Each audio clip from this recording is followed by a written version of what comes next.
जय हिंद, नमस्कार। आइए आज हम समझते हैं जियोग्राफी विषय में दोस्तों। टोपोग्राफी में आप लोग देखेंगे तो रिवर यानी नदी द्वारा कितनी स्थलाकृतियों का निर्माण होता है दोस्तों, उसके बारे में समझते हैं। देखिए, बहुत सारी स्थलाकृतियों का निर्माण होता है नदी द्वारा।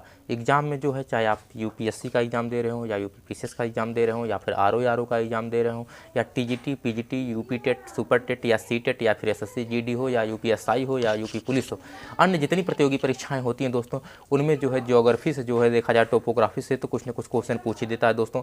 2-3 नंबर का क्वेश्चन यहाँ से आ ही जाता है। तो जिनमें देखेंगे आप लोग तो समुद्र द्वारा बनी स्थलाकृतियों, बर्फ द्वारा बनी स्थलाकृतियाँ, वायु द्वारा बनी स्थलाकृतियाँ, नदी द्वारा बनी स्थलाकृतियाँ, इन सब के बारे में क्वेश्चन पूछता है दोस्तों।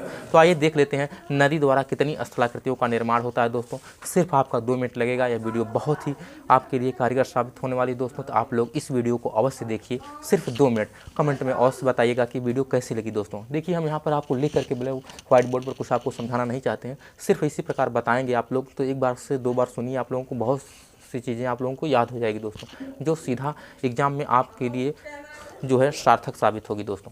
चलिए समझते हैं। सबसे पहले देखेंगे आप लोग नदी द्वारा। तो नदी जब पहाड़ों पर रहती है दोस्तों, तो वहाँ पर क्षिप्रिका का निर्माण करती है। क्षिप्रिका का अर्थ यह होता है दोस्तों, जब पहाड़ों पर नदी बहती है तो कहीं कहीं ऊबड़ खाबड़ पत्थर की स्थलाकृतियाँ बनी होती हैं, जिन्हें हम रिलीफ कहते हैं। रिलीफ देखा जाए तो हिंदी में उच्चावच के नाम से जाना जाता है दोस्तों रिलीफ को, और उसी देखेंगे क्षिप्रिका कहा जाता है। जब वह नदी सलिल यानी सलिल के रूप में दोस्तों, जब वह पहाड़ों पर चलती है दोस्तों, तो कहीं कहीं पर्वत पहाड़ मिलते हैं बीच बीच में, वहाँ से ऊबड़ खाबड़ नदियाँ आगे चलती रहती हैं, तो उसे कहते हैं क्षिप्रिका दोस्तों। फिर आगे जाकर के नदी दोस्तों पर्वत से नीचे गिरती है, तो जिसे हम लोग जलप्रपात के नाम से जानते हैं। जहाँ पर नदी गिरती है तो वहाँ पर एक कुंडनुमा, गड्ढानुमा बना देती है, जिसे दोस्तों हम लोग अवनमन कुंड के नाम से जानते हैं। उसके बाद जब नदी आगे बढ़ती है दोस्तों, तो वह मीनांडर का निर्माण करती है, जिसे यस आकार की घाटी कहते हैं दोस्तों, जिसे विसर्प कहा जाता है हिंदी में दोस्तों।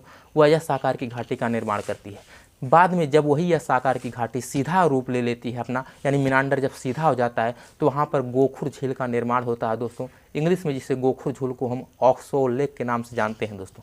फिर ऑक्सो लेक के बाद देखा जाए तो वहीं पर जो नदी का जो सटा हुआ भाग होता है, उसी को खादर कहा जाता है। नदी से दूर वाला भाग को बांगर कहा जाता है दोस्तों। लेकिन हम यहाँ स्थलाकृतियों की बात कर रहे हैं दोस्तों। तो फिर आगे नदी जब बढ़ती है तो वहाँ पर जो है डेल्टा का निर्माण कर देती है। यही डेल्टा यदि छोटे पैमाना पे हो, यानी छोटे भाग में हो, तो हम इसे रोधिका के नाम से जानते हैं। हिंदी और इंग्लिश दोनों में दोस्तों इसे रोधिका कहा जाता है। और यही डेल्टा जब बड़ा भाग में रहता है तो आप लोग जानते ही हैं डेल्टा कहा जाता है। सबसे बड़ा डेल्टा जो होता है सुंदरवन का डेल्टा है, जो पश्चिम बंगाल में है दोस्तों। इसके बाद नदी आगे जाती है तो जो है डेल्टा के बाद, तो यदि मुहाने पर दोस्तों यदि दोनों साइड पर्वत यदि खड़ा रहता है तो डेल्टा न बना करके नदियाँ जो है ज्वार नद बनाती हैं, इंग्लिश में जिसे हम एस्टुरी के नाम से जानते हैं दोस्तों। और यही एस्टुरी जब नदी जो है ले आकर के सागर में गिरा देती है, और यह इसका आकार देखा जाए दोस्तों तो उल्टा नाद की तरह इसका आकार दिखता है। नदी द्वारा और भी स्थलाकृतियों का निर्माण होता है दोस्तों। जैसे पूछता है वी आकार की घाटी का निर्माण कहाँ होता है दोस्तों, तो नदी द्वारा होता है। गार्ज का निर्माण कहाँ पर होता है दोस्तों, तो नदी द्वारा होता है। आई आकार की घाटी का निर्माण कहाँ पर होता है दोस्तों, तो नदी द्वारा होता है। इन सब कैनियन का निर्माण कहाँ पर होता है दोस्तों, तो नदी द्वारा होता है। सबसे बड़ा कैनियन पूछता है दोस्तों, तो ग्रैंड कैनियन होता है। यह वीडियो कैसी लगी दोस्तों, आप लोगों से बताइएगा कमेंट करके। और इस वीडियो में देखा जाए तो हम सिर्फ नदी द्वारा स्थलाकृतियों का निर्माण के बारे में बताएं दोस्तों। आगे वाली वीडियो में समुद्र द्वारा कितनी स्थलाकृतियों का निर्माण होता है उसके बारे में बताएंगे। फिर उसके बाद बताएंगे पवन द्वारा कितनी स्थलाकृतियों का निर्माण होता है। फिर उसके बाद बताएंगे जो है कि पर्वत पे देखा जाए तो बर्फ़ द्वारा कितनी स्थलाकृतियों का निर्माण होता है। मिलते हैं अगली वीडियो में दोस्तों, तब तक के लिए आप सभी का बहुत बहुत सादर धन्यवाद।